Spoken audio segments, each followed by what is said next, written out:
Today's show brought to you live from Lounge Media Group Studios. It's Pedro and the Freight Hound with the Logistics Lounge.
The views and opinions expressed on this show by its guests are not necessarily those of Lounge Media Group or the show host.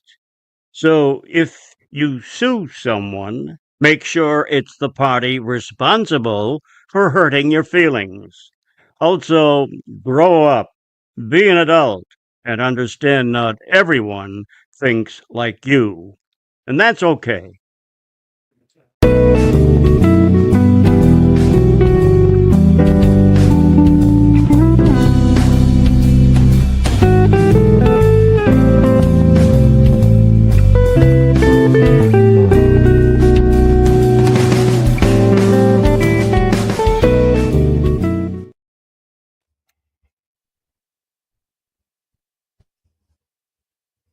Is your mic broken?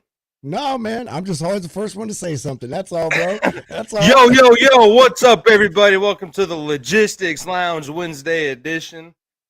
Mr. Pedro Potato, how you doing today? I'm doing all right, man. Doing all right. I'm doing all right now. Been a hell of a day, man. I'm saying, dude, and I can't even say anything. I know you've been, I don't know, dude. I feel like since freaking, what was it, Sunday? Yes, my blood pressure just so high.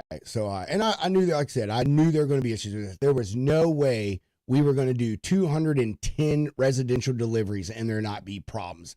Dude, I just didn't expect them to be the problems that they are with the level of planning that went into it. So, like, that's the more weird thing about it. It's like, wow, like, I don't see how this is a problem right now. I can't wrap my head around it. So, yeah. But, you know, it is what it is, man. So everything's cool. We'll get it figured out. And then, you know, it'll be another day tomorrow. What about you, my friend? It's been a good week. It's been a little crazy, picking up some new customers here and there, trying to, do the right thing on the good foot and wind it out pretty easily. I'm stoked for tomorrow, man. 3 days of widespread panic right here in Nashville, Tennessee. It's supposed to rain though, so I'm bummed. Hopefully the lightning holds off so I can not have wasted my money. But other than that, man, no complaints. No complaints. Well, that's good, bro. That's awesome, man. And happy birthday, early birthday to you, man. You know, Thank you. We're not going to see you Friday, but that's cool, man. Because you're going to go out and have yourself an incredible night tomorrow. See a kick-ass concert, dude. I envy you at those concerts, bro. Like, you being in Nashville, you were like, you get to see so much, man. Like, oh, I try to live vicariously through you when it comes to the concerts. Yeah, it's by design, man. It's why I moved here. But yeah, I don't know, dude. Yeah, I didn't go to anything last year, I feel like, and then this year I was like, you know what, I'm gonna go to as many shows as possible. I think I've already been to at least 10, so we're about to add another 3 stack on it.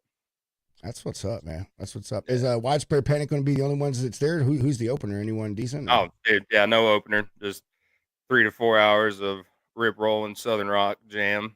So that's what's up. Thursday, Friday, Saturday, and then I got shows before the show and then shows after the show. So I'll probably stack up at least 8 shows combined this weekend. Where's that at? Is that back? You going back to the Ryman or what? No, it's at a Sin. It's an outdoor venue, so it's like right on the river. It's pretty cool, man. It's they did it right. Like, so that's actually where Whiskey Myers is playing this summer. Oh, really? So, yeah, man. Nice. Yeah. So we'll have to get you up here sometime, man. We'll go to a couple shows. Show you how I do it. Yeah, man. Kat and I never got to do that. When we lived up there and I was in the Army, man, you know, our kids were, dude, our oldest was in kindergarten. So, like, everything, we went to Nashville a lot, but everything we did was, you know, family oriented and stuff. So, dude, yeah, I'd love to go and hang out in Nashville as adult. But, heck yeah. Yeah, friggin' A, bro. Well, want to get to this news and then bring this gentleman on. This news, I should have sent this to you and had you read this news, man. Yeah, man. Yeah. I can still do that. Just show me the title and I'll make it up. Yeah. All right. Well, you'll see here saying. All right. News, everyone. Brought to you by AR Doc Pro, source from truckingnewshub.com. The views and opinions expressed on this. I have no idea why I just hit that.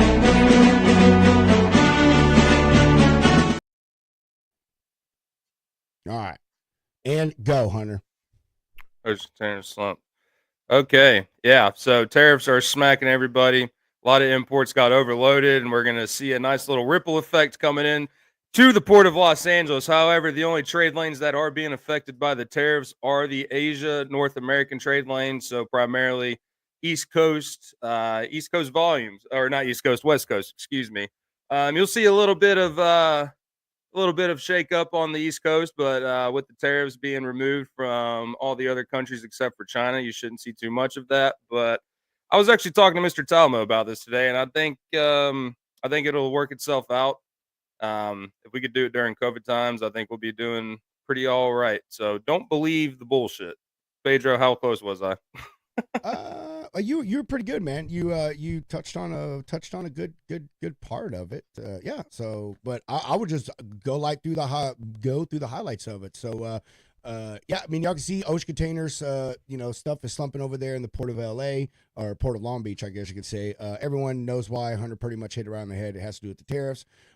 They have plummeted by 20% compared to the same time last year. So it's pretty good amount.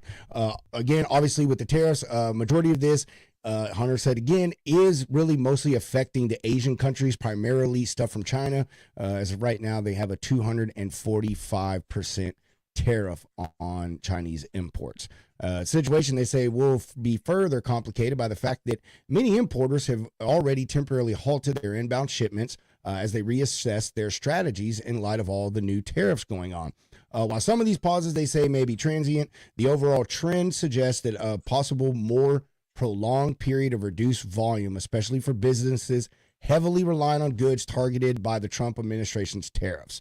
So, yeah, there you go. I mean, the article also says, let me state this, that, Hunter, you also said there, even though the majority of stuff comes over here from Asia, there's still a ton of countries that come into the Port of Long Beach. So they said, they expect that stuff to still be coming in, but the bigger lasting effect the effect that they're going to see is how it's going to do with these truck companies, these drayage, companies. They're afraid that obviously it's going to put a lot of people out of business. Folks are surely going to end up losing jobs. They're also worried that it's going to possibly create a rate war when it comes to the trucking rates for the drayage stuff, man. And it could end up plummeting that stuff down to the bottom. So article made a good point at the very end that, was stated that if you are someone that relies heavily on port work, now is definitely your time to try to be, man, I want to say branching out, but that's not diversifying. There we go. That's what I was looking for. Diversifying your book of business, making sure that you're going to be able to make it through whatever hard times may come. And Hunter, I think you're right. Like, and what you said, maybe I understood it wrong, but I think this is gonna slow down and it's gonna ramp back up, slow down, ramp back up, because this tariff stuff isn't over. Like, it's just they're gonna keep playing the pit pat back and forth with it. Yeah. Well, hey man, a good stat. I actually read a news article yesterday on Drayage Junkie. So you remember the blank sailings that I used to tell you about during COVID? Yes. All right. So in weeks 16 through 19, the blank sailing TEUs was upwards of 300,000. 3 weeks prior to that, it was only at 60,000. So yeah, you got to remember who owns these steamship lines, man. So like, the Taiwanese and Chinese, man, they're definitely they're gonna be smacking around. But see, I mean, dude, that's the thing that people don't think about when it comes to global trade, man. Especially like container work, man. Like one day of something being shaken up, dude, the ripple effect or the domino effect, whatever you want to call that, it lasts. So, I mean, you're talking about, the rate wars and stuff. And I was talking to Steve about this too. Like, that's going to happen. And like you're talking about people getting out of jobs and going out of business, it's kind of like the great reset, like we're seeing in the trucking industry the last couple of years, man. That needs to happen out there as well, because there are a lot of shady carriers that aren't doing good work. And I mean, dude, during COVID times, man, anybody that was open was getting all the work, and then they would just take it, put it at the bottom of the list, and if they didn't have any work going, then yeah, they'd pick your container. But it's Los Angeles needs to get their shit together. That's all I'm saying. If they're going to be the largest port in the U.S., they need to start acting like it. But I think it'll be all right. Don't listen to all the hype. It's just another up and down the roller coaster. Yeah, I'll take your word on that more than anything, man. I know that's definitely a word. And Steve too, man. He's kind of mentioned the same thing. And I would say that, everything in this industry is cyclical, no matter what's going on. It comes down, it goes back up, comes down, it goes back up. I think the only real fear is right now is, dude, we had a slight come up. Like, things were rising, you know what I mean, from about December to about February, end of January, about those 2 months, man. Like, things kind of were going up, things were looking positive, and and it's kind of just starting to look a little dim. Folks are scared and hesitant on the trigger and everything. So I think folks are more fearful that we're going to be just stuck in this damn low rate cycle with all the overcapacity and everything else, which I understand it's a real fear. So yeah. Like Steve said, the cutthroat truckers won't survive. Just do good business always, and it'll work out in the long run. That's all I can say on it. But you ready to get to this gentleman? Alrighty, ladies and gentlemen, I'm gonna not even say his last name because I can't pronounce it. I'll let it Santalaria. Boom.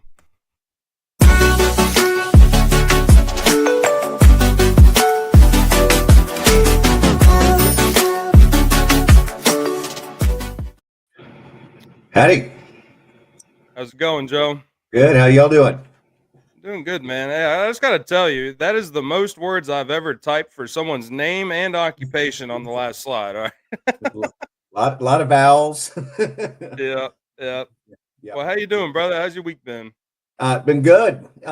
It's we call it leasing season for the months that are, call it February, March, April to 4th of July, and then it shuts down and then it opens back up in the fall. So things are active and productive. Awesome. Well, I know you're a very busy man, and got to meet you through Mister. Why can't I remember his name right That's now? who John introduced Lewis us. Matthews, yes, There sir. you So, go. know a little bit about you, and got to talk to you a couple times, man. But for those that don't know you, why don't you go on and tell us the story of Joe and how you got to where you are today with Bradford and Kofax? Sure. Would love to dive into that. So I started in industry in '09. We'll call it the last major market correction. And I've always been in commercial real estate. My flavor ice cream has always been industrial. And in real estate, I guess we have a offensive side of the ball activities where you're representing users and occupants, and defensive side of the ball activities where you're more landlord facing. I prefer to be on the offensive side of the ball. Had a very traditional sales process for the first dozen years of my career. Flipped that to more of a networking style around or a little bit after COVID, and through kind of trial and error fell into supply chain. And with that process, it's or how I've scaled through this, I guess, or built my ecosystem, which I started about 2 years ago, from say 6 to 600 people, is going through multipliers, which again, it's supply chain is full of them. And kind of a roundabout way to get there, but been cranking through that. And my international network is Corfac, and that's how I transact internationally, and that's how that's related. But been at Bradford for about 17 years, and been in supply chain for 2 or 3. Awesome, awesome. So, what got you into real estate, man? So, for the first 20 years of my life, I knew I didn't want to do real estate, just had a hankering for international business. And while I was at KU, just I guess international business via Spanish, just didn't like the program or where it was taking me. So, just kind of talking with my dad, I was like, "Hey, not liking this. What should I do?" And he's like, "Well, why don't you give real estate a try?" And so flipped from lifeguarding to interning with his company. And over a summer, I shadowed a bunch of brokers and just loved the lifestyle. You're in the office, but you're always moving and going. You're always talking to different people, and just kind of fell in love with it, and got my license the back end of that summer, which was in between my sophomore and junior years in college. And then kind of found a mentor within the firm, started working, pulled a deal out while I was in school, and just started cranking, or picked it back up in '09. Nice. So, did you start in commercial, or were you doing residential off the rip with your dad? No, it's where we don't do bedrooms. It was always commercial. There's 3 food groups. There's retail, there's office, there was industrial. And Bradford, my firm, is historically has been industrial. We floated into office a little bit more. So always commercial, always industrial, which is warehousing, manufacturers, e-com brands, and 3PLs. Awesome. So, I guess let's kind of dig into it, man. How did you balance that with college? And did you finish school, or did you just say, Yes. okay, Yeah. Yeah. I did get a degree. I think my parents would have killed me if I didn't. yeah, So yeah? Most people, man, it would have closed that first deal and been like, "What do I need yeah, school for I'm now?" done with this. But yeah, it's so did get that degree. And it basically how it wasn't much of a balancing act where, sophomore year was more of the education, or I guess between sophomore and junior year was the education. Then between junior and senior year, It was how to learn how to cold call. And I got lucky and picked something up. And I with that mentor, he worked the deal while I was at school. And I kept in touch with some relationships, but the load was light, where it was maybe an hour or two a week. So there wasn't a whole big balancing act that was needed. But come graduation, it was, you're into it, you're working your 50, 60 hours a week, you're cold calling, everything like that. Right on. So how long did you say you were with your dad's company before you switched over to Bradford? So Bradford is his company. Okay. So I've been with Bradford's been around since '89. It's under his leaderships, or I guess under his ownership since 2000, and I jumped into the pool at 09. And Bradford has been with Corfax since 2000. Okay. So Joe, you said you've always been in commercial real estate, and you told us, kind of said briefly how you moved into it, but what was it that like drew you to the logistics supply chain, side of the commercial real estate? That's obviously a pretty big leap. Right. So again, my career's been in two separate tranches or processes. The second one, I'm going to say, started about 5 years ago, right around COVID. I started these networking efforts, and that landed me in professional services. Didn't really get a whole lot of traction, a lot of good but unproductive conversations. Then a payroll person introduced me to her husband, and his name is Tim Rodriguez, and he's an import export, and we just hit it off, and I realized I need to go find more people like Tim. And as I met more people like him, either freight brokers, import export brokers, 3PLs, supply chain consultants, it just came more and more aware this is where I need to be, and this is where I need to spend my time, because it's, my process is I got to get into the ground level with someone I'm going to transact with. I'm not going to win any beauty contests. I need to get someone to like me first. And then transact later. So these networking efforts help me sell a little better per se.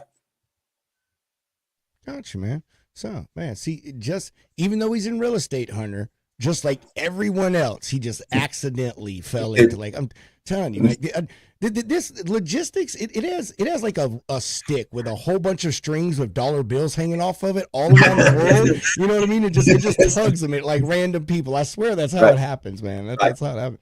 So is what? Oh, brain stopped. What are some major differences, man, between dealing with the logistics side of things versus, just normal commercial real estate, someone looking for a little retail space, what are the major ones, Well, yeah. So let me kind of walk through the food groups. Where retail, you're dealing with mom and pops. I helped this through a banker relationship. His daughter was opening up a boutique. It's more, you're dealing with, where is Maine and Maine, and it's really local. And it's data driven. Office, again, really local, where if you're representing a landlord on an office asset, 90% of your deals are coming within a mile. So you're in the trenches where you have to be a sub-market expert. Industrial, same thing. When I first started, I was a sub-market expert, a geographical expert, where DFW Airport, where Coppell, Grapevine, Irving, Flower Mound, I knew all the tenants, I knew all the rates. I knew all the lease end dates, and Chase lease end dates were, hey, let me help you with your renewal, expansion, relocation. And basically you just wear people out and they use you. On logistics, it's more, instead of being transactionally savvy or market savvy, I use my soft skill, which is being a connector, to help people on the revenue side, where it's, hey, I have an ecosystem of 600 people where there's leads that are flowing through, and I'm going to help feed you, where I'm going to help you run out of space. And I don't care where your warehouse is. It just needs to be in a major market. And once you run out of space, I want to be your guy, and be your guy on the real estate side. So it's less local, but it's still personable. And it's more, and again, it gets me away from the operational side, and it gets me more on the revenue side where I want to be. I would imagine. I'd imagine more revenue. He's like sell instead of just one office. He's like, I'm selling Right. 50 acres with a 5 million square foot building on it. Would love to see that. Yeah. Hey, I mean, on that note, what's the largest one you sold yet? I was about to ask. It's Furniture America. They have a couple million square feet across the nation, but we did their DFW center, which was a couple 100,000 square feet. So that was the largest transaction I have in my quiver. Nice, dude. Nice. And I mean, with you, do you only deal with like this part of the transaction, after a building is already on land, Joe, or do you deal with like, from the development stage up, helping them find land, maybe dealing with builders, that kind of stuff too? So the development side is going to be defensive side of the ball, where again, you got to know your submarket, you got to know all the plots, and you got to know what dirt is cheapest to bring it to the right developers. Then you help them say, well, this piece of dirt's going to have this market rent, and you bring in a contractor, you bring in a developer, and you help them, and then you help them lease it, and hopefully you get to sell it. I've been on that side of the ball. I've done 1 or 2 development deals. It's a lot of work. It's not my passion.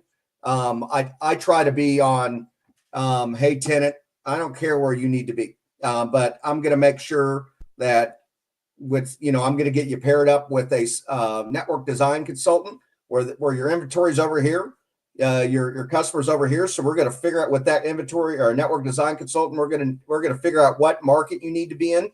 Then that's when I'm going to press go on my real estate transacting abilities, where we make sure that the building is correct for your operations. And I bring in the leverage of the market to make sure you get all the free rent, all low base rent, and low rent bumps, and try to get you low, below market metrics on those points. And that's what I try to focus on is working with the manufacturer in the Midwest where they have 100 employees. So it's got a heavy office component, aka you're going to need a lot of tenant improvement dollars, and that's what's going to drive the deal. Is you need a landlord with deep pockets to build out this office, and so you're going to need to sign a longer term lease for that too. Your credit is going to be a big deal in that, where a 3PL, they just need a toilet and maybe an office sometimes to run their operation. So TI isn't a big deal. They want low rate, low term, and that's so. It's depending on what you do is the lever I pull on. But again, I like to be on the business owner side and make sure that their box works the best for their business. Their box is in the right location, and their box is not as economical as possible.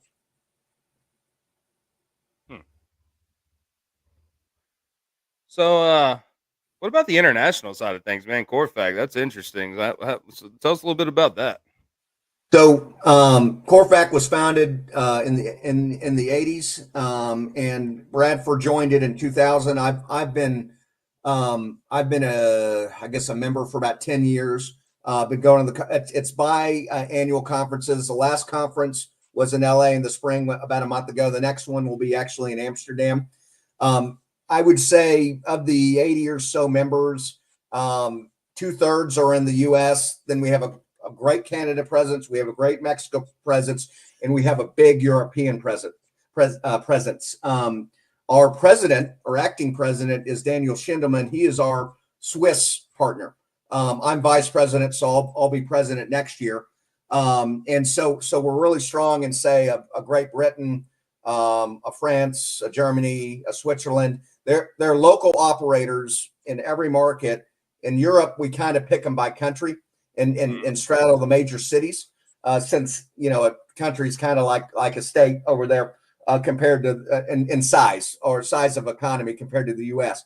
But in, say, Switzerland, it's the industrial deals are going to be more pharma, more biotech. You're not going to see giant 1 million square foot buildings like you're going to see off of I-30 and 45 in Dallas, or in the Inland Empire in LA. You're going to see smaller final mile buildings, and again, we try to pick partners that represent or match their markets and have 30, 40 years of experience. And obviously Daniel is our Swiss partner. Alistair's our UK partner. I can keep going on. Well, oh, sorry, Hunter, go ahead. I was gonna say, yeah, if you're president, man, and you do another meeting over there in Amsterdam, and you need some media work, Pedro and I would be more than happy to tag along with you. Took the words right out of my mouth, man. That's exactly what I was gonna say right there, man. Yeah. We're all really excited to be over there. Yeah. So, do you? I mean, how to say this? Do you take part in any of the international transactions, Joe? Like, are you selling over there or help with any of the deals? Or it's mainly office to office, where the client is in control, or the individual broker is in control of the relationship or client. I've worked on international. Actually, Uniload was the most recent one that I worked with Daniel, where they had a DFW location. Their lease was coming up. I called on them, got Daniel a meeting with the president, and then we met with them, and I think we helped them with maybe a half a dozen transactions. Then they got bought by private equity, and we were axed, which happens a lot. So yes, I am. But if some broker represents, a company out of LA and they have a UK office, there's no reason for me to be involved in that and all. That's LA office and UK office. They work the deal. They split the transaction. They share responsibility on getting the deal done. And so it's really individually focused, where Corfac does not take an override on the brokers that work it, but we do put together conferences to make sure that people are talking more and doing more deals and bettering everyone else. Gotcha. So how would a person sell like international? Like you, I mean, how does someone do that? Like, I mean, obviously you have to be licensed where you are here, but how does that work going outside of the US? It's really seamless. Where again, it's the transactions are so local. As long as you have, so I have my license in Texas. David Pryor has his license in California, where he's our LA partner. Daniel Schindelman has his license in Switzerland. He lives out of Zurich. So if I find, if let's just say I represent a 3PL in Dallas, and I help them find 50,000 square feet, and then they say, hey, Joe, we want to open up a European operation. Can you help us go find a warehouse in London, and let's just say I'm going to say Zurich. I'm going to call Alistair in London and say, hey, can you pair up with me on this deal? And then Alistair takes the client and he works a transaction where we're going to provide a market study, kind of show you what rates are. We're going to tour you around a bunch of buildings. We're going to find a short list, 3 properties, which you got to show us what your number one is, and then we're going to leverage the other 2 for the number one. And then we're going to get you into a lease. We're going to bring in a real estate attorney. You're going to sign the deal. Then you're going to operate. Then we're going to make sure the covenants in the deal are honored and stay in touch with you there. And then the same thing will happen with Daniel in Switzerland. So there's not a lot of barriers to do it. It's just you need to get paid. You need or to get paid and to operate in another country, or another state even. You need someone with a license. Where, if I do a deal in Kansas City, calling up Paul Fogel where he has his Kansas license, or I do a deal in Chicago, calling up someone in Darwin, or who's our partner over there, where they have an Illinois or Chicago license.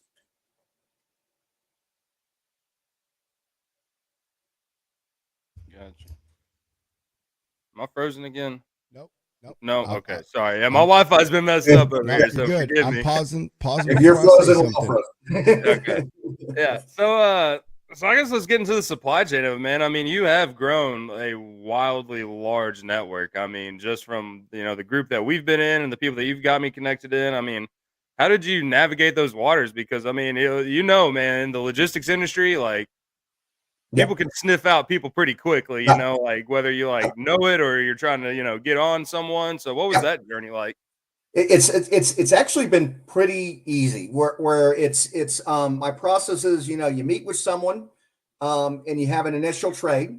Then the good traders I bring into my group, and there's a reason for us to get together every month with my rolling call. And then there's a reason to interact between the month with my LinkedIn group. So but the basis of this group existing is you have to have good connectors. You have to have collaborators. And the good news is it self cleanses where collaborators don't understand it, so they aren't very active in it anyways. So you don't need to worry about it. And it's all about, you're scaling from one. You're going from 1 to 3 to 9 to 81 to 6,500. Then fruit drops from that tree. So I'm helping people accelerate their process where here are 9 to 20 contacts. And all these contacts are great connectors. From those contacts, you're going to get, you're going to grow to 100 pretty soon. Then you're going to grow to 1,000 pretty soon, as long as you keep your networking cadence. So it's all about bringing people together that have a similar mindset, which logistics is crawling with it more than any other industry I've seen to this date. And I doubt I'll see another one. It's having a good process where, you got to have your CRM where you're dripping with the individuals, but the group continues to meet. And it's more of a washing machine. And I have to power it a little bit where I'm always meeting with new members to make sure the call stays fresh. But those new members come from old contacts, which are beneficial for me too. So it all kind of grow, it builds on itself, and the process is set. So it's pretty seamless for me. Yeah, no, absolutely, man. I mean, I'm just joining that group, man. Like I can't tell you how many conversations I've had just out of it, and it's not even just about business, it pertains around business, but it's, getting advice, seeing what's going on in the markets. And I mean, it is pretty neat, man. And I did appreciate, like us hopping on that call. And then I did miss the last, I guess, round table meeting, but I'll be on the next one for sure. But yeah, and to kind of elaborate on your point or piggyback, it's not all about sales. There's a mentorship and guidance element where it's kind of like everyone needs to have their own board. You need to have everyone that I think that I pull in the group has leadership capabilities or interest. Met with someone at lunch today, Dane Dunstan, and he's a good influencer for people that are trying to be leaders. And it's just like, you don't want to be on an island. You want to be, I guess, quasi vulnerable, and ask for help. And it's always process improvement. Bring people in. You don't know something, try to find someone that does, and improve yourself where you're really good at something, but you're not good at everything. Do you still find yourself asking for help? Always, every day. So, what's the biggest change, I guess, in your years of, doing what you do? I mean, you've been in the supply chain for the past 2-3 years. Like, what are some of the biggest changes you've seen, and, some of the adjustments you've had to make, to keep you ahead of the curve and, the people that you work with? And again, process improvement is so important where it's trial and error where, until you've reached the goal line, which everyone has a different goal line where, you kind of have to have a 40-year plan. And I want to get here. What steps am I going to make today to get there? And then tomorrow, what am I going to do? What did I do wrong yesterday? What can I do right today? But yeah, the changes are I'm in the trenches every day where I'm meeting with 3 to 5 people, and I kind of see where my archetype of person who I'm trying to meet with continually changes. Where it's not giant 3PLs anymore. I'm really good with entrepreneurs, and again, I meet with someone and realize, oh, that person was great. I didn't realize he existed or she existed or they existed. So so you continually change your archetype of people that you seek to meet in your networking process. And again, your networking process is is your sales process. Your sales process is your funnel. Your funnel is how you make money. Your money is how you eat. So it all trickles downwards. I like that. How you network is how you sell. Yeah. Good though. I Yeah. mean, but that's so true, man. I mean, like, I think the traditional way of sales is dead for the most part. I mean, It's tired at least. everybody's read the books, Yeah. everybody's, done the 10x thing, but when it comes down to it, people do business with people. Yeah. And your Right. network, man, I don't network to make connections. I network to make friends, right? Right. You know what I mean? That's what I call them at least. But Yeah. there's definitely a lot of power within that. But Yeah. I mean, Yeah. so I gotta imagine, man, you're probably in a pretty competitive market here. I mean, especially in DFW. I mean, you drive through, past the airport and going through Carrollton. That is freight central. There is a warehouse on every single exit, and I don't even know where the people live. So, I Some mean, live so like, how are you setting yourself apart? Like, I mean, when you make these transactions, are you still like following up with your people to make sure everything's going good, working with the landlords, yada yada? Yeah, it's customer, on, let's just like to pull to make a metaphor, on the best 3PLs who are like, again, the archetype I try to meet with. They have a great process, they have great tech, they have great customer service, but that's the same in sales, where you need to figure out a way to stay in constant contact with your client. AKA, how am I going to drip on this guy for a month, every month until there's another transaction? Because there's a big lead time where you do a transaction and then it's 6, 7, 8, 10 years later, there's another one. So you got to stay relevant, but you got to be a good hand holder. You got to provide some differentiating factors. Why are you different than everyone else? Because and this is something I heard from who I mentioned earlier, Tim Rodriguez.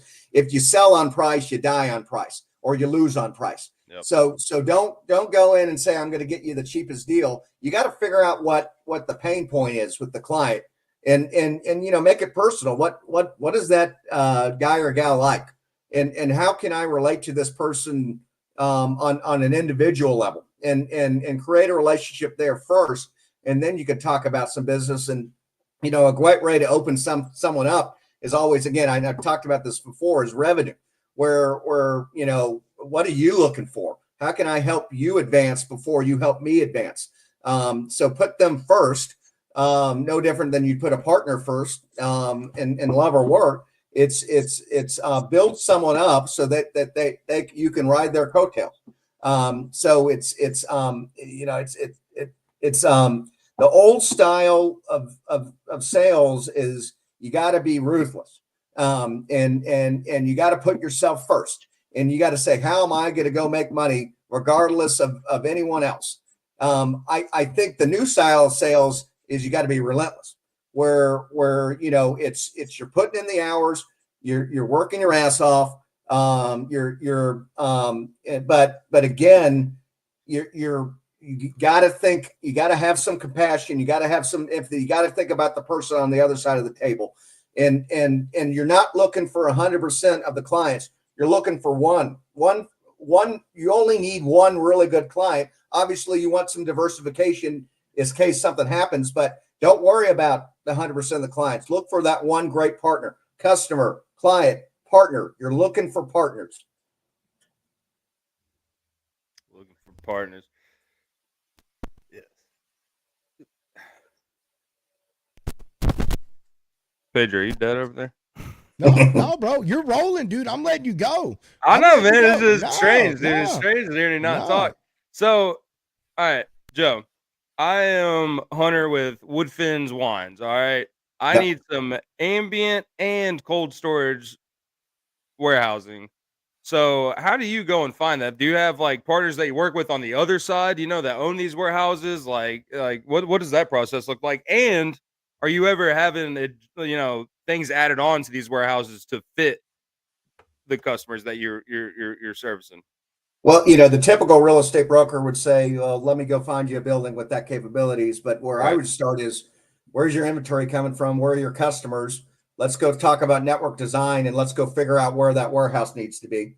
Then when we figure it out, there's a I guess a software offering called CoStar, which every real estate broker has, and that's how we find properties that fit your needs. And then if there's anything that's in your box, we either retrofit the building or we move in because it's ready to go. But if there isn't anything in your box, that's where we need to go from, dirt to building and go build you a new building. Granted, you need economies of scale where, that's gonna be real tough with a 10,000 square foot building. But if you need, say, 200 plus, then it gets a lot easier because landlords are a little bit more thirsty for that requirement. So yeah, I kind of want to figure out where does it make sense for you to be economically, where you got incentives in play, you got employment in play, you got customers in play, you got inventory in play. Then we go talk about the real estate nuts and bolts.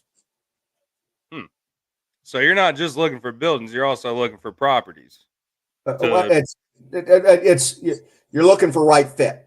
Right. Where I'm not trying to jam you into something that's the easiest. I'm trying to figure out how can I help you here, make you really happy, make the right decision, slow down a little bit so that you want me to help you again and you want me to help everyone in your network.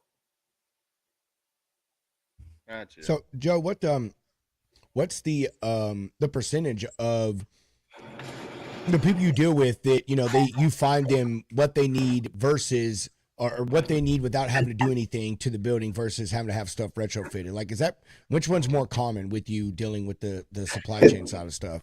There's always going to be a little. It's very rare. There's an as is deal. I did one last year where it was it was close to an as is deal, but it still needed $100,000 in retrofit.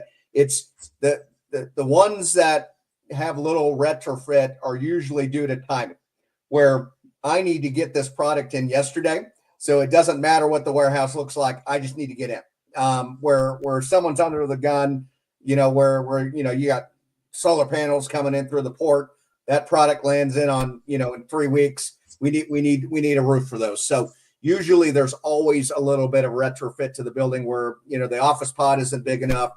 You need to add HVAC. You need to add power. You need to put in a bigger grade level or dock door. You need to get rail attached to the building. The sprinklers aren't up to snuff. You need drop ceiling for projection, and I can go on and on and on. But it's very rare that someone just needs a box and they need it yesterday. But once a year, usually you have a flyer like that.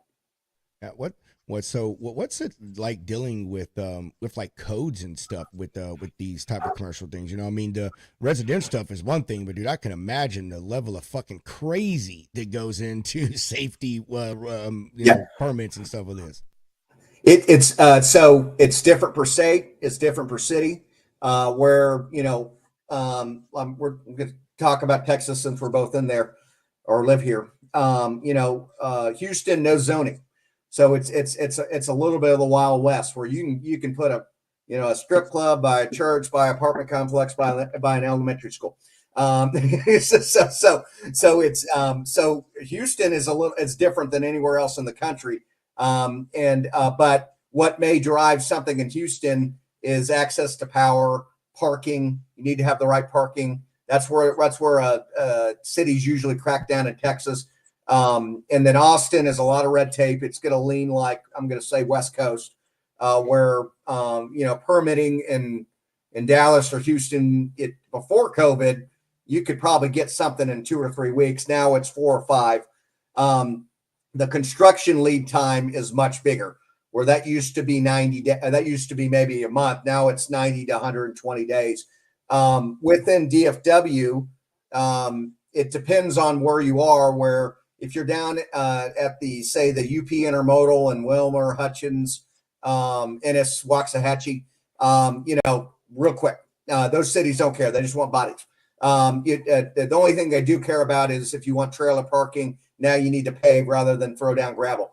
But if you're in urban, they don't like logistics people. They want medical office, they want office, they want retail. So it's much harder to get your use fitted into Irving And again, working a deal in LA with the 3PL, it's going to be the same thing where it's kind of like what it is in Texas. I'm going to double it because there's a lot more hoops we need to jump through just because what they are on the municipality levels and everything like that. Isn't it funny how Irving is trying to be all freaking bougie I know. over like the last decade, man? Yeah. You know what I mean? Like the only thing they've ever had for them has been, is when the Cowboy Stadium was there for a short time, and then that's Right. gone, and it's like they're like, oh nope, Yeah. we have to be bougie now. It's so fun. Arlington's And- doing the same thing. Right. Yeah, and the sad part is with this COVID office dynamic, which we're almost through it. But Irving and downtown Dallas were the two, I guess, hubs that got bushwhacked the hardest.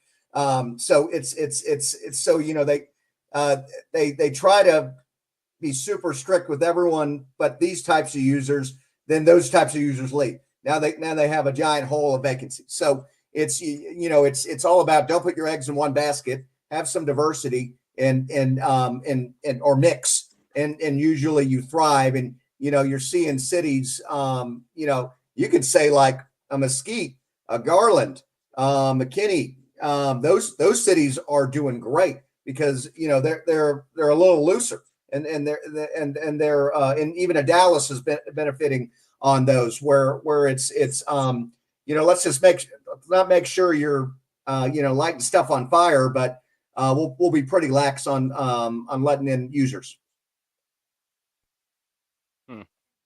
Yeah, that is strange though, man. I don't know why Texas is cracking down on that because I mean, last week, Pedro, we had that news article about San Antonio cracking down on truck parking, and they had what 200 complaints, maybe. Yeah, 318 complaints out of 1.5 million people. But Joe said it, man. Like, dude, even with cars here, it's crazy. You can do some wild shit in Texas, but boy, you better not park your damn car between these two signs from 6 a.m. to 6 p.m. Right. You know what I mean? Right. No, parking is ridiculous, especially in the core, where it's like I don't want to go downtown because I got to dick around with parking. And when you're in Texas, you want to pull up to a strip center, you want to park, you want to walk in, you want to get back in your car, you want to leave. So it's just it's mass inconvenience. Yeah, and the other weird thing about Texas, man, is obviously the size of our state. The major metropolises, dude, they are so stacked on top of each other, and you can't go out anymore. You know what I mean? Like the only thing everyone can do now is go up. I'm surprised we're not seeing high rise warehousing at this point, but that's always been an anomaly to me in Texas. Is like, why do we plan things the way that we do to not leave ourselves any room? Like our city here, man, we have moved our city limits. I don't know, probably 3 or 4 times in my lifetime. It's like, it's Dallas and most of the suburbs are now landlocked or what we call infill. You were not seeing high rise industrial, but you're seeing industrial developers knock down office and put on industrial. So it's and then you're seeing data center compete with industrial, which is driving up dirt prices, which is then driving up rents. So really, there's still land available. It's just it's accelerating rent growth, which makes it harder for users to run a profitable business. When like for example, I did a 100,000 square foot deal within first couple of years of being in the industry, and the rents were maybe about a buck a square foot, and that was in the depths of the recession. Just did another similar size deal last year. Now they're close to $12 a square foot. So it's just been phenomenal rent growth, especially say 150,000 square feet and down. It's because industrial is competing with all these other assets because again the landlockedness and the price of dirt and needing to be close to A, labor, and B, customers. Now, are you seeing any like kickback from your clients? Talking about how it's landlocked. There's nowhere else to go. Like, so you're talking about putting them in different locations where say they want to be in Dallas, but they you find a place, and I'm just going to use Pedro's town, Killeen, that is, let's say like $3 a square foot compared to 12, like, do you get a lot of kickback from that, or like it's real estate is technically it's not the boat driver always or the bus driver on decisions, where sometimes it's where the executive lives. If he lives in, say, South Lake or Highland Park or Plano or Frisco, he doesn't want to be in Killeen. He doesn't want to be in South Dallas. He wants a 15-minute drive, so he's going to put his warehouse in Irving, even though that's a high rent district. Then you got to think of labor work. Well, I don't want my employees driving an hour and a half. And then you got to think of materials. So there's a lot of factors that flowed into it that isn't always real estate pricing. And it's you just got to educate your clients. Well, if you're going to be here, it's going to be this. But if you can move 30 minutes south, it'll be 30% less. And it's up to you to make that decision now. Where it is what it is on rent. I can't change it. Let me educate you on what it is, and then you make the decision. So, hey, what's the turnover rate like with you, man? You know what I mean? I see it just as far as residential around our area, man. Like, people live in there, it's like they're leasing to lease. You know what I mean? It's 6 months and they're out, you know what I mean? So Okay. do you have a pretty high one with that, or most people that you deal with, like, they're trying to find that place that they can stay for a while, be there, grow a little bit, So when I first started in the recession, rates were as low as I mentioned, buck a square foot, and they've obviously grown. Being in a lease actually protects you, where whenever you come up for renewal, the landlord isn't looking at what you're paying now; they're looking at what market is. So being in a longer term lease keeps your rent lower for a longer term. Of course, if you lose a big client, now you have this big hole in your warehouse and this big big rent payment. But the best way to protect yourself against rent growth is sign a longer term lease, and sign way before you do a blend and extend years out before your lease comes up. So most of the terms I negotiate are probably around the 5 or 7 year term. And then if there's someone super specialized, such as a manufacturer, and you need more tenant improvement dollars, that's when it makes sense to go to a 10-year term, where the landlord says, "Hey, I'll pay this tenant improvement dollars. I'll come out of pocket for 50%. I'm going to amortize the other 50% along your rate. But since it's a 10-year term, it's less per month. So term is good unless your business is volatile. And in 3PL, unfortunately, it's pretty volatile.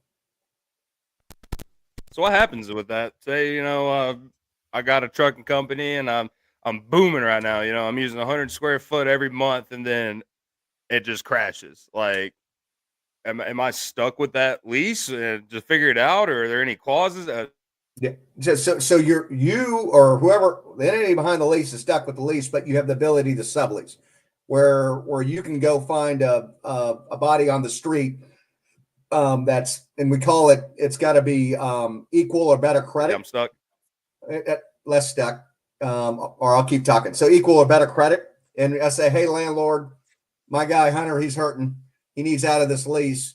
But I found this guy, Pedro, and he wants to take over this 50,000 square foot warehouse. Their credit's about the same. They do a similar thing. So would you mind letting Hunter go for a 2 or 3 month buyout?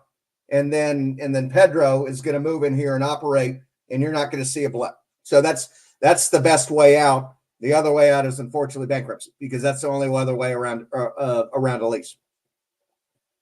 Okay. Yeah, I caught that. That is pretty cool though, man, that they'll let you like replace with someone, because like my apartment, if I was like, "Hey, I got a buddy that's gonna move in here," I'd be like, "Yeah, too fucking bad." No, you don't. Too fucking bad, man. Yeah, you're gonna pay that. But that's my job, to make sure that amendment or clauses in your lease that you have the ability to sublease. It is up to the landlord to approve the new guy or gal. But again, in the way we look at it is credit. We need or use, where you don't want someone that's you're not doing from a medical device manufacturer to a tire user. where it's the use has to be within lines where it's not going to deteriorate the building. I never even really thought about that. So Yeah, are the property owners like typically picky about what kind of business is being done in the buildings? Yeah. Yes, and it's a dance between the city and the property owner, where there's food users, and some buildings are just better set up where they're older buildings, Right. and when the market is hot, the landlords can be picky. When the market is cold, the landlords can't be picky. So in the market right now, it's white hot, say 150,000 square feet down, and it's a little bit more lukewarm where the landlords can't be as picky, say for a 300,000 square foot user. So it just depends on the market dynamic where you have more options. And this is with anything when velocity is down. So before we start getting on to the last kind of thing I want to talk about, which is like trends and stuff that we see in the industry, I guess this kind of would be a trend, but over the past let's just say couple years, Joe. Let's just say couple years. What have you seen more people, more maybe your customers or more new customers, however, whichever you want to choose, scaling up or scaling down? Right. So with the nature of the business that that I'm targeting, I'm seeing a lot of people scale up, where it's a 3PL. I'm helping a 3PL who has a location in Chicago, incubating with a manufacturing partner. Mexico has a partner in Quebec, and now is opening up a LA location. Helped a manufacturing partner who originally in Portland. This is last year. Originally in Portland, where they needed to open up a Houston one. Then I helped them with their Dallas one. It's in sometimes you'll see someone that goes. It's not really scaling down, but they're consolidating where they go from let's say 5 distribution centers to one hub. And Dallas is a good spot for that. So really, it's up for me, down for everyone else. But I see it in 3 buckets where 30% is going up, 30% is not sure what they want to do. But luckily, as a real estate broker, I can help companies with renewals, where, hey, I don't care if you stay there. And when your lease comes up, let me help you bring leverage into the market and keep your rate down if you need more TI. And then you see, you see certain industries which are being gutted and disappearing, and those are scaling down. But you kind of see the writing on the wall, and you need to know I need to focus and go find other clients. So I would the best dynamic I can use to describe Dallas or Texas is, and this, Pedro, that probably 1,000 people are moving into the state, say in Florida, and maybe 1,500 to 2,000 into Texas. And maybe that's 500 of those are moving into Dallas. That's 20 million square feet of absorption a year is round numbers. So Dallas is in a huge growth phase, and people are inbound. So it's and even in California, where you see people moving out, it's more people are moving out of, say, a San Francisco, but they're moving into an LA. So it's this economy, the U.S. economy, is constantly growing. Most people are growing. The only time they're not growing is in times of volatility, which we see right now, where people sit on their hands. So even last year with the election period, no matter who you like, people sat on their hands because they didn't know what who was going to be in control for the next 4 years. So really, people are always scaling. They're always winning business. It's just as long as the macro economy is smooth, they can make decisions, and they can make decisions to grow. Love it. So last 2 questions. I said I had one, but I got 2. So they're going to be quick. Let me pull that down. Woodfin.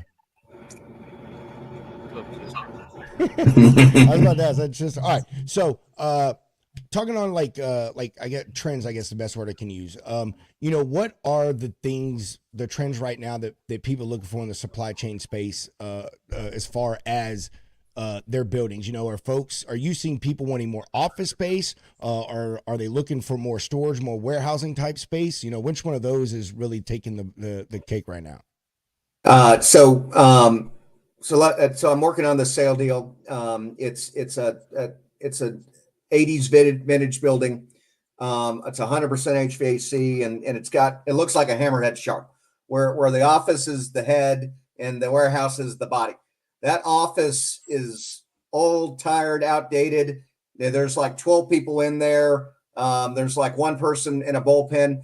Office in a warehouse is trending down, unless it's more of a production area, where, say, like a Tesla, where I need HVAC production areas. So you're seeing more big boxes, but you're seeing more big boxes with clear height. Clear height is trending up. Where when I first started, probably the highest warehouse you'd see was 28 or 32 feet. Now you're seeing warehouses upwards of 60, because with all this automation, these robots are driving these forklifts, and there's less error, and you can get stuff from way up high, and you can take advantage of cubic. So and you don't pay. Cubic is expensive unless you're using it, and then it plays into your advantage, where these 3PLs are now getting these larger warehouses with larger cubic and consolidating, and rather than having these 18 or 22 or 24 clear. So yeah, going away from office, going up on warehouse space, but cubic, and then also truck parking, where you need to find sites with a little bit more land where you can park your if you're an asset-based carrier, obviously, or you rent out to your buddies who are asset-based carriers, and you can get extra revenue there. So a little bit more land is a big thing, and then again, for that advanced manufacturing, you need access to power.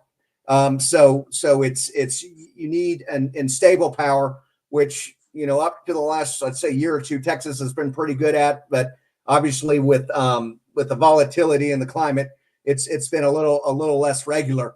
But yeah, so yeah, I'd say definitely away from office, because they're just, your sales team is remote now, but you want your money's in your warehouse. Your money is in the product that you're storing in the warehouse. So you need to find more cubic. I could see it. I mean, that's what I'm seeing. We're talking about it behind stage, man. You know, like here you go down toll 130, which is where the Tesla mega plant is. Like there was almost nothing there. They started building that fucking Tesla plant. Everything started going. Everything. Like it's funny. It's funny you were making the thing about the joke about Houston earlier about a church, a strip club, and all stuff. Yeah. Because on toll 130, there's that water park. And it used to be just that water park with nothing next to it. Now it's water park, warehouse. So that's right. It's like family fun, and you can watch trucks get loaded. There you go. Drop the kids down out. the water slide. That's it, right? Yeah, exactly. Yeah, you got a long load time. There's water park right next door. You go have fun, man. Don't worry about it. Well, cool down. Broker tool right there. Telling you got to find out who's in those buildings, and if they got detention, I'll tell the driver to go next door and go have fun at the water park. We'll get the shipper to pay for it.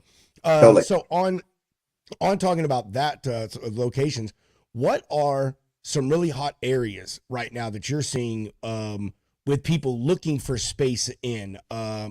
Texas, we know that that. So give us Texas, and with your network, can you tell us about maybe some more places people might not be thinking of? Yeah. So you got to think about people, because warehouses technically follow people. Where are people moving to? And the trend from, I'm going to say, let's say 2010 to maybe 2 or 3 years ago, right around COVID, an area like DFW and Houston were hot. You got Orlando, and then Atlanta. You have, I'm going to say the PA area. Now those markets on the residential side are overpriced. So now people are looking at secondary markets, where, say, where Hunter is, Nashville, Charlotte. You got Columbus, Ohio. That's a huge inbound market. So it's shifting. You got the hyper primary markets, which were up to 2,000, LA, New Jersey, Chicago, and then it shifted to, I'll call it, regular primary markets. Now it's shifting to secondary, because it's where is your labor force? Your labor force is where they can buy a cheap home. Your cheap homes are no longer in the bigger cities. They're in either the suburbs or the smaller cities. Say like even in Austin, is maybe not Austin proper, but Georgetown, where people are willing to commute from Georgetown or San Marcos into Austin or down to San Antonio. I'm seeing it. I Mm-hmm. do. Everything you just said, I'm seeing it. It's crazy. Yeah. I mean, Killeen's not far away. Where it's. I mean, you're in between, two massive metroplexes, and Waco's going to creep down too. Thing about where I'm at is it's too far off the interstate. That's Okay. what everybody misses. Too far off. You're 20 miles, man. I mean, and dude, I could think of, I don't know, 20 places that are 100 plus acres, way better, that are close. Yeah. That's the thing here. Too far off the interstate, man. That's what it is. Yeah. But it isn't dirt road to highway. It's around the major highways. But like Temple, man, like whoo-wee. Yeah. I remember Temple. The only real thing in their industrial area used to be the Walmart. Like the Walmart's always fucking been there. And he had a couple little small manufacturers. And McLean, but dude, it's McLean, PFG, Walmart, HEB has I think when they built it, it was the largest HEB distribution center in their network when they built the one in Temple. I think it was millions of square feet. But I mean now because they've improved the rail system there. There's talks about Toyota doing a parts distribution thing there, Nissan, some other stuff, man. So Waco's good, but I don't know. They're really big in the food stuff. I don't know what it is with them. They're the chicken, the beef, the beverages. I don't know why. There's not a huge actual manufacturing thing going on there. You know what I mean? As far as hard line items, you know what I mean? So right. It's the city directive in labor. What is the labor here for? Yeah, exactly. Yeah. Well, Hunter, you got anything else, man? I asked all the questions I had and freaking more. I'm still learning about it, man. That's why I wanted to get Joe on, just to give us a little seminar here for about an hour. But always. No, it's great, man. And I had no idea that you only operated out of Texas, or not only operated, but that was your bread and butter. Because funny enough, my boss today, we're dealing with renewing our lease, and yeah, it is. I mean, he was talking about we're in the negotiations, and it's not happening until next year. So I mean, you got to get on it early. Yeah, so it's crazy, man. But it's really interesting. So, that next call, I'm gonna be hot and ready for it. So there you go. Hop on. But well, cool. Well, I guess we're gonna wind it on down. So before we do, Joe, do you have any last exiting questions, comments, concerns, plugs? Where can people find you? I'd say I'm pretty present on LinkedIn. So that's probably the best place to find me. But it was awesome talking with you boys, and look forward to, collaborating and just seeing how we can help each other scale. Yeah, absolutely, brother. And we appreciate you hopping on, man. And hey, you are now officially a lounge lizard, which is a term of endearment. And so anytime you want to pop on, any updates, anything you want to announce, or if you see someone you just want to ask some questions to, you always have an open door, man. So I love it. We appreciate it again, man. Very cool. Hey, Joe. Awesome. What about yourself, brother? No, I'm good, Joe. I enjoyed the conversation, man. We like I said, we've never had anyone come on and talk about the real estate side of things. I'd never crossed our mind. So Hunter, freaking dude, great idea. I mean, dude, it's just one of them things, man. Huge part of it, dude. I never freaking thought about it, man. Seriously. I mean, really very interesting. You know what I mean? Especially with, Hunter and I both live in major freight lanes and stuff. So we see the buildings going up all the time. And it's man, what the hell is going on? Sometimes there's more commercial warehousing type stuff that you see going up than you do residential things, so. Very, very intriguing, man. Very intriguing. And I can imagine how fun it is to you as well versus doing residential type stuff. You know what I mean? Not saying that stuff isn't exciting, but for folks being in logistics, we know how serious people take this shit. You know what I mean? So I can assume, some of the clients are pains in the butt, but I'm sure you deal with a lot of things that, again, make it fun, make it interesting, that you normally wouldn't see just selling a family, their home, or a couple of Yeah. duplexes or whatever the case is. So Yeah, it's all about working with people you like, and it takes a while to get there, but no different than residential. There is emotion tied to it. It's just a different emotion. It's you look for pain points and you solve pain points. Doing logistics without doing logistics, right there. There you go. All right. Well, we're gonna wind it down. We're gonna do these 2 final sponsor breaks, and we'll tell you what's coming up for the rest of the week, and that'll be it. Joe, you can chill this if you want for the next few minutes, man, and we can talk backstage. You can chop out, do whatever you like, man. So Trailer Century. Sorry, dude. I was trying to look at the banner. I don't have my glasses on. I need to pull my computer screen closer to me. And I can't wear my glasses, because my glare and shit, so I can't see half the time.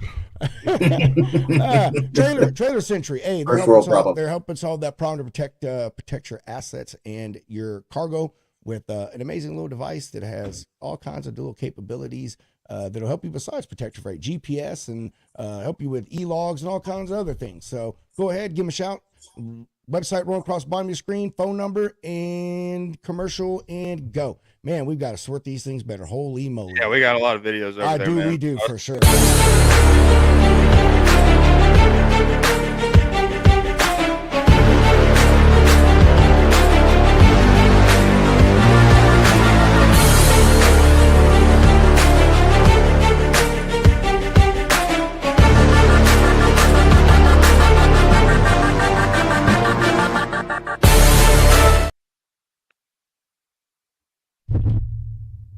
Boom, and that just fell.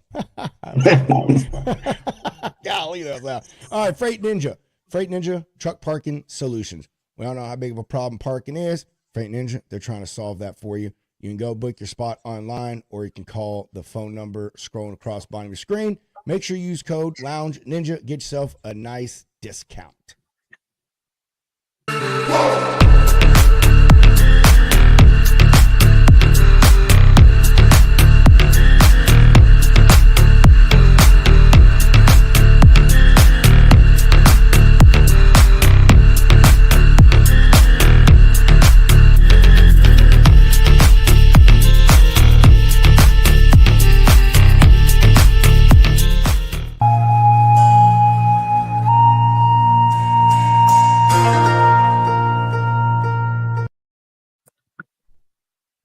All right.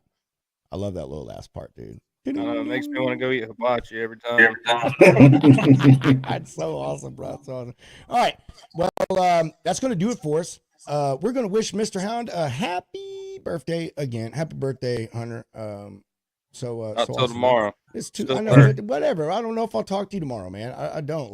People seem to think that you and I talk all day, every day. I'm serious. People if you talk to Hunter, I'm like, hey, talk to him 2 days. Really? Y'all don't talk every day? No, we don't. We don't. On the weekends, maybe. Yeah. I'll probably talk to you once tomorrow, and then I'll probably be Monday. But well, I don't plan on bothering you, man. It's your birthday, so I'll just tell you that. So anyway, happy birthday to Mr. Hound. Show Friday, Freestyle Friday. First one we had in a super long time. Mr. Steve Talamo, he's going to join us and do some stuff with us. Going to co-host with me. We got, let me see. I think Jake's going to hop on. Anthony, Gary, Heavy Haul Hustler, Adam Spencer. We got a whole group of folks. Claudia, you better be on. I sent you the schedule, and I know you're still watching, Claudia. I'm going to shoot you a link. If you're not on this show, we are not going to be friends for 3 weeks. So there we go. Long time.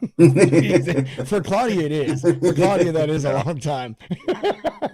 All right. Joe, appreciate you coming on again. Everyone, you have yourself a great rest of your Wednesday, and that's going to do it for us.